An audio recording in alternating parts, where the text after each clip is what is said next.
Bagaimana kabarnya hari ini? Tetap semangat kan belajarnya? Perkenalkan, nama Ustazah Alif dari kelas 3 Salman Al-Farizi. Sebelum memulai pembelajaran, Ustazah sapa dulu ya semua kelas 3 di MI Muhammadiyah 1 Probolinggo. Hai kelas 3 Zaid. Halo kelas 3 Bilal. Hai kelas 3 Amru. Halo kelas 3 Khalid. Halo kelas 3 Salman. Dan halo kelas 3 Abdurrahman. Hari ini kita akan belajar tema 2, subtema 1 tentang manfaat tumbuhan bagi manusia. Tujuan pembelajaran yang pertama, mengetahui dongeng. Yang kedua, mengetahui ciri-ciri dongeng. Yang ketiga, mengetahui jenis-jenis dongeng. Yang keempat, mengetahui unsur-unsur dongeng. Yang kelima, menceritakan isi dongeng berdasarkan gambar seri. Dan yang keenam, yaitu mengetahui pengamalan sila kedua Pancasila. Dongeng. Dongeng merupakan cerita hayalan yang tidak benar-benar terjadi. Dongeng berfungsi untuk memberikan pesan moral dan berfungsi untuk menghibur. Ciri-ciri dongeng. Yang pertama yaitu disampaikan dari mulut ke mulut secara lisan. Yang kedua yaitu memiliki alur cerita yang sederhana. Ciri yang ketiga, ceritanya singkat dan bergerak cepat. Dan ciri yang keempat yaitu mengandung pesan moral kepada pendengar atau pembacanya. Jenis-jenis dongeng. Yang pertama adalah fabel. Fabel adalah dongeng yang menceritakan tentang hewan. Biasanya menceritakan tentang kehidupan mereka. Yang kedua adalah mite. Mite adalah dongeng yang berlatar belakang sejarah yang mengandung hal-hal ajaib dan dianggap suci. Yang ketiga, legenda. Legenda adalah dongeng yang menceritakan peristiwa sejarah mengenai asal-usul nama suatu daerah. Yang keempat adalah hikayat. Hikayat adalah dongeng yang menceritakan tentang kehebatan dan kepahlawanan seseorang. Yang kelima adalah parabel. Parabel adalah dongeng yang menggunakan perumpamaan untuk menyampaikan pesan moral. Unsur-unsur dongeng. Yang pertama adalah tokoh, yang kedua adalah watak tokoh, yang ketiga adalah latar cerita, yang keempat adalah alur, dan yang kelima adalah amanat atau pesan moral. Tokoh. Tokoh adalah para pelaku yang ada di dalam dongeng. Latar. Latar adalah tempat, waktu, dan suasana yang ada di dalam dongeng. Watak tokoh. Watak tokoh adalah sifat tokoh yang tergambar di dalam dongeng. Alur. Alur adalah rangkaian peristiwa dari sebuah dongeng. Amanat. Amanat adalah pesan yang ingin disampaikan oleh penulis kepada pendengar dan pembaca. Menceritakan isi dongeng berdasarkan gambar seri. Gambar seri adalah rangkaian gambar yang mewakili isi dari sebuah dongeng. Langkah-langkah dalam menemukan pesan dari rangkaian gambar seri. 1. Mengamati gambar dengan cermat. 2. Memperhatikan susunan atau urutan dari gambar tersebut. Yang ketiga, memahami setiap peristiwa yang ada pada gambar. Yang keempat, menemukan pesan dalam rangkaian gambar yang membentuk cerita. Nah anak-anak, mari kita simak video dongeng berikut ini.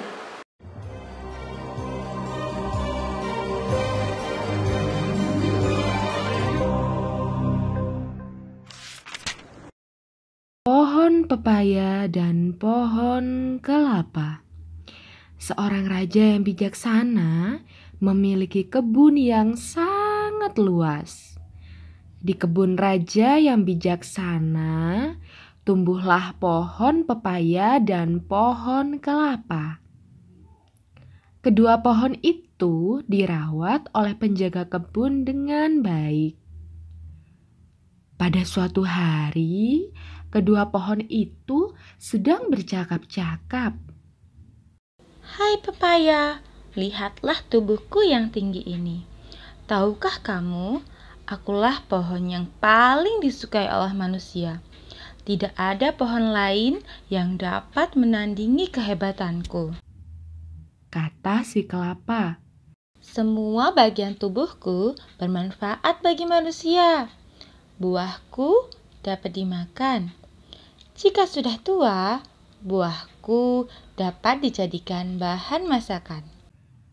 Oleh karena pepaya diam saja, kelapa semakin menyombongkan diri. Ia berkata, Batang tubuhku sangat kuat. Manusia dapat membuat jembatan dengan memanfaatkannya. Daun-daunku yang rindang dapat dijadikan pembungkus ketupat. Manusia juga dapat membuat sapu dari tangkai-tangkai daun yang kupunya ini. Hebat bukan? pepaya terdiam. Ia tidak ingin membantah perkataan kelapa. Setiap pohon memiliki kelebihan sendiri, kelapa. Aku tidak ingin merepotkan si penjaga kebun. Ketika panen, aku tidak ingin membuatnya kesusahan mengambil buahku. Oleh karena itu, pohonku tidak terlalu tinggi, sehingga ia bisa meraihnya dengan tangan saja. Pepaya menghela nafas. Ia lalu berkata, Ketika anak raja sakit, daunku dapat direbus untuk mengobati penyakitnya. Buahku juga manis dan dapat melancarkan pencernaan. kelapa terdiam. Ia menyadari bahwa pepaya benar. Setiap pohon memiliki kelebihan dan kekurangan. Ia pun meminta maaf pada pepaya.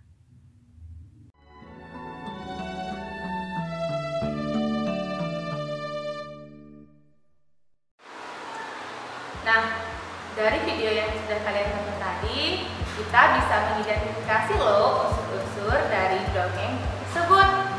Yang pertama, yaitu tokoh. Tokoh yang ada pada dongeng barusan. Ada yang tahu? Tokohnya? Ya, tokoh yang pertama adalah pohon kelapa. Dan yang kedua adalah pohon pepaya. Yang kedua adalah latar. Nah, coba diperhatikan dari video tadi. Latar tempat dari dongeng tadi ada di mana? Ya, latar tempat ada di kebun. Kemudian ada latar waktu.